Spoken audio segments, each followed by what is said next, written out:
Hi, everyone. Welcome back. Thanks for joining us today. We've got a brand new story to share with you, so let's begin. My daughter returned home in tears after being invited to a Christmas gathering at her grandparents' place. She was visibly upset and handed me a wrapped gift in silence. "Mom, look at this. Why do I have to endure this?" she said. I was at a loss for words. Upon opening the package, I realized it was inappropriate for a child. Alarmed, I immediately reported the incident to the police, leading to the exposure and subsequent upheaval caused by the gift giver's actions. This incident stirred significant family drama, and the person responsible faced severe consequences. At 45, and with a younger husband working in the same company, I embarked on a new career path at my 34 after a derogatory comment from a previous employer. My current workplace prizes ability over age or gender, and my husband, then my supervisor, showed me great support. We quickly married and now have a fourth-grade daughter, a gentle soul who loves to read and shows kindness to all. My relationship with my husband's sister, however, is strained. Despite my good relations with my in-laws, she disapproves of me for being older than my husband and mocks our quick marriage. Her derogatory comments about my age and the physical changes from pregnancy were hurtful, yet I tried to remain unaffected for my peace of mind. Her attitude changed only when she had a quick wedding and moved away, reducing our interactions and sparing me from her taunts. This shift allowed me to focus on welcoming our daughter into the world despite the challenges of childbirth. The birth of our daughter, although difficult, marked a joyful milestone in our lives, free from the negativity that once clouded our happiness. Gaining strength from my husband's unwavering support and encouraging words was pivotal during the birth of our daughter. When she first cried in the delivery room, his gratitude and recognition of my effort moved us both to tears of joy. However, 5 months after our daughter's arrival, my sister-in-law gave birth to a boy and resumed her visits to our home, each trip taking an hour. Her purpose seemed to be to draw unfavorable comparisons between our children and to make disparaging remarks about my age affecting my daughter negatively. According to her, visible in the supposed wrinkles on my daughter's face compared to the smooth skin of her child. Amidst adjusting to the demands of new parenthood, I found myself astounded by her audacity. She would arrive empty-handed, not bringing any baby essentials, and leave with diapers and formula, claiming she wanted to avoid running out. This behavior puzzled me greatly. It was as if her primary motive for visiting was to belittle me and then take supplies as though it were her right. Eventually, her visits ceased, thanks to her husband's job requiring them to move to a different state. This brought a brief period of tranquility until our daughter began elementary school and discovered her cousin was also enrolled. Despite our strain of familial relationship, our daughter and her cousin developed a warm friendship. She being older, kind, and sincerely looked after him. He became quite popular among his peers. By the third grade, they were in the same class, and my daughter received recognition for a summer project, Reading Reflection, which was even published in the local newspaper. This achievement became a topic of conversation among family and relatives, especially during a visit to my in-laws. On this occasion, many relatives gathered, possibly because of my daughter's accolade. However, my sister-in-law seemed unsettled by our family receiving attention. She complained it was unfair, claiming the celebrated book was meant for her son, despite the truth that the children had exchanged books by mutual agreement. After reading both options, they decided together on which book report to write, showing a collaborative spirit that my nephew appreciated. This incident highlighted the children's ability to share and support each other, contrasting sharply with the adults' conflicts and misunderstandings. My nephew had a preference for the book my daughter read first, and graciously, she allowed him to choose it. When I shared this story, my sister-in-law wrongfully accused me of composing the award-winning reflection for my daughter, perhaps recalling that I enjoyed writing novels during my college days, a fact she likely learned from my husband. Unbeknownst to me, she was also maliciously spreading rumors at the school, insinuating that I had used personal connections with the competition judges to unfairly advantage my daughter's submission. The spread of these baseless accusations deeply saddened my daughter to the extent that she lost interest in her once beloved pastime of reading. The spread of these baseless accusations deeply saddened my daughter to the extent that she lost interest in her once beloved pastime of reading. This was the final straw for me. I couldn't bear to see her so disheartened, not only because of the false allegations directed at me, but also seeing she became a victim of cruel gossip. Before taking any action, I confided in my husband, detailing for the first time the extent of his sister's unkindness towards me since our marriage. This included her taking clothes intended for our daughter, rationalizing those infants couldn't discern gender-specific attire, and making derogatory remarks about my appearance during pregnancy, comparing me to a sumo wrestler. Outraged by his sister's behavior, my husband agreed it was time to involve his parents, insisting on personally conveying the situation. Together with his parents, he confronted my sister-in-law at her home. Her initial delight at seeing her family unexpectedly visit quickly dissolved into shock as she faced a stern reprimand from my husband. Her reaction to being called out was to direct her anger towards me, accusing me of betraying her to her favorite brother, thereby casting herself as the victim in an attempt to deflect responsibility. Initially, I answered her phone calls, mistaking them for attempts at reconciliation, only to realize she was merely venting her frustrations. Eventually, I set her number to go directly to voicemail, effectively ignoring her attempts to contact me. The calls ceased after a few 2 weeks, which I initially attributed to her losing interest. However, I later learned that wasn't the reason. In December, a children's Christmas party was organized at my in-laws, a first for them, which piqued my curiosity about the timing. Nevertheless, my daughter was thrilled to be invited, reminiscing about the joyous Christmas celebration she experienced in kindergarten and hoping for a similar event at her elementary school, which unfortunately didn't organize such festivities due to their policy on religious events. I often ponder the need for strict adherence to religious traditions when Christmas itself has blossomed into a universally cherished holiday distinct in its celebration across the globe. This thought crosses my mind, especially since I've noticed some parents are quite particular about maintaining their religious connotations. Last 2 years, deciding to embrace the festive spirit in our way, my daughter and I chose to celebrate Christmas cozily at home.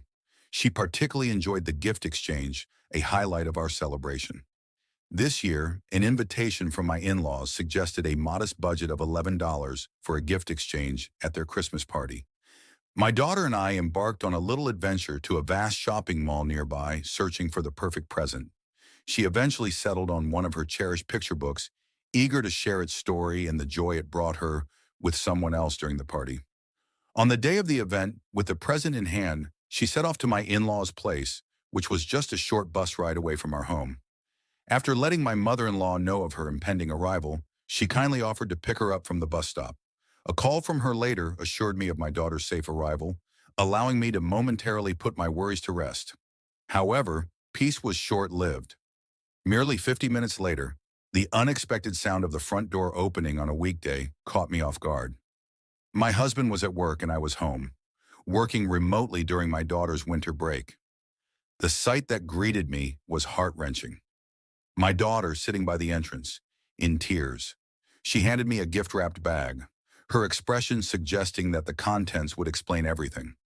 Inside, I found a newspaper with her reading reflection torn to pieces, accompanied by a menacing card written in red ink, warning us about becoming too arrogant or else risk ending up like the mutilated stuffed animal also inside the bag, which was disfigured and stained with red ink to mimic blood.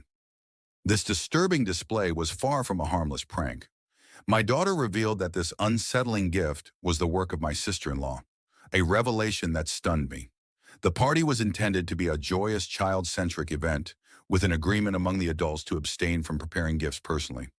Yet despite not accompanying my daughter to the party, I was taken aback to learn of my sister-in-law's presence and her heinous act towards my daughter. Had my mother-in-law been aware of her daughter's attendance, she surely would have informed me, as she had always insisted that we notify her of any issues caused by her daughter. This breach of understanding left me dismayed, underscoring a deliberate attempt to harm us unbeknownst to my mother-in-law. After my daughter came home upset, I reminded her to tell her grandmother about what happened. However, before she could, my aunt intervened, stating she hadn't called for her and that only children linked to missionary schools were welcome. My daughter, puzzled, asked what a missionary school was, leaving me struggling for words. Recently, a relative had been accepted into a missionary school, sparking much discussion within the family. My sister-in-law's son attended a missionary kindergarten, and we'd heard tales of relatives unaware they were connected to such schools until enrollment. Our choice was different. We opted for a local kindergarten and public elementary school for our daughter.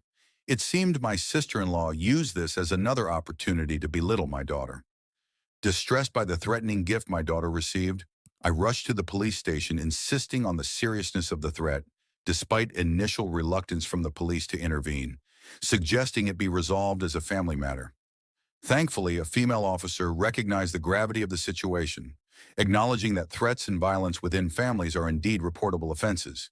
She empathized with our fear and took immediate action by promising to visit my sister-in-law with a warning. That evening when my husband came home, I recounted the day's events. Outraged, he condemned his sister's spiteful actions and contacted his parents, who were hosting the Christmas party, yet claimed ignorance of the incident. They speculated my sister-in-law might have sneaked in through an unlocked back door. While my mother-in-law was preoccupied with other responsibilities, the party was left in the hands of the younger family members.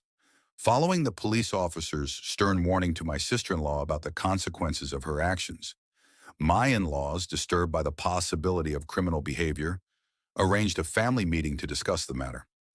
At the meeting held at my in-laws' house, my sister-in-law and her husband arrived late, with her visibly displeased and unrepentant about the police involvement, while her husband appeared uninformed about the meeting's purpose.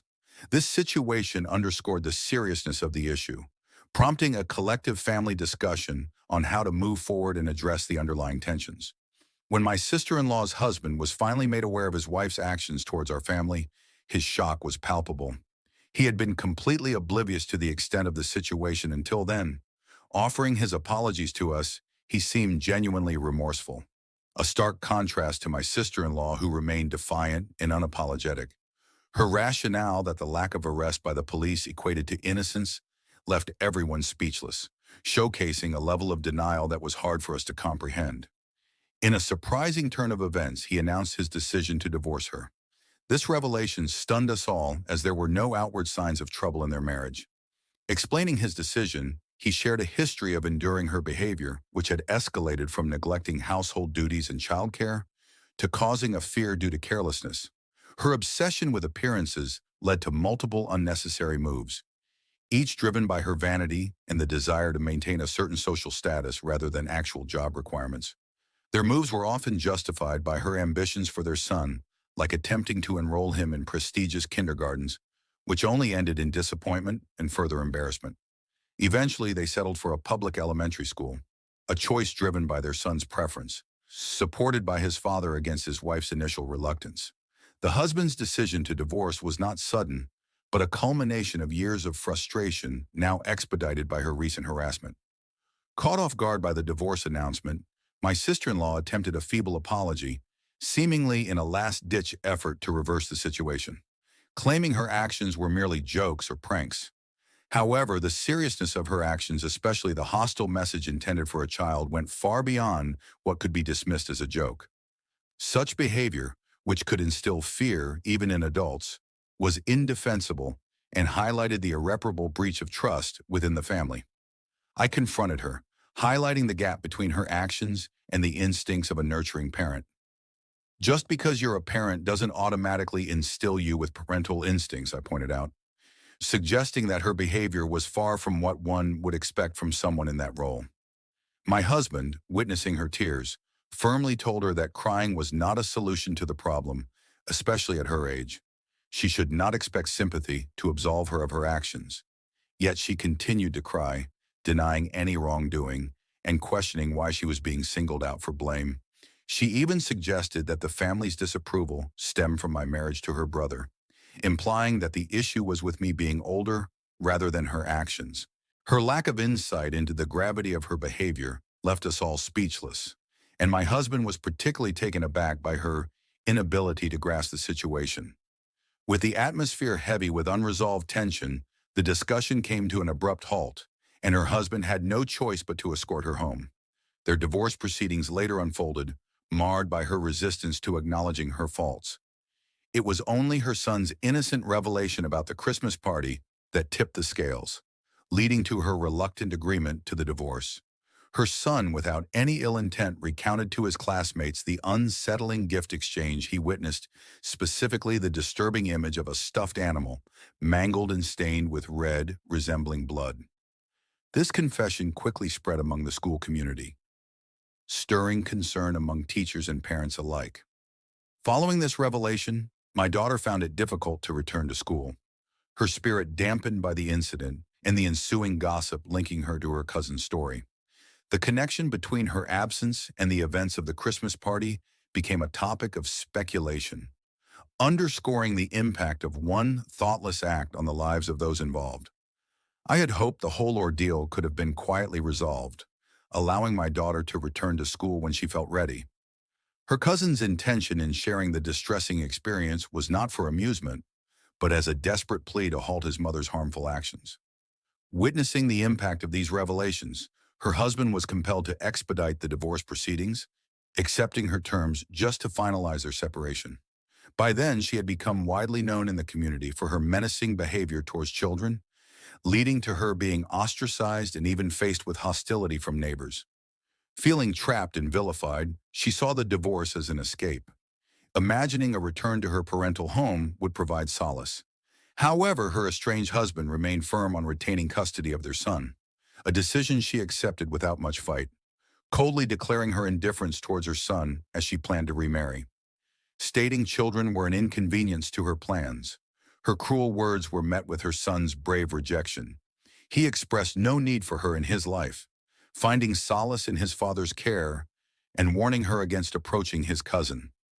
Her situation worsened upon returning to her parents' home, where she was denied entry, leaving her to face the consequences of her actions alone. Her downward spiral led her into precarious situations for basic needs, accumulating debt from unsavory sources, and eventually, she vanished from our lives. My husband and his parents chose not to pursue a missing persons report, accepting her absence as a resolution. In the aftermath, my daughter regained the confidence to attend school, where her cousin continues to be a supportive presence, promising to look out for her. This challenging period has unexpectedly strengthened the bond between our families, particularly with my former brother-in-law, as we unite in support of the children. My in-laws have embraced both grandchildren wholeheartedly, stepping in to provide care and support in the absence of my sister-in-law. With her out of the picture, our family has found peace and developed a strong, trusting relationship free from previous tensions.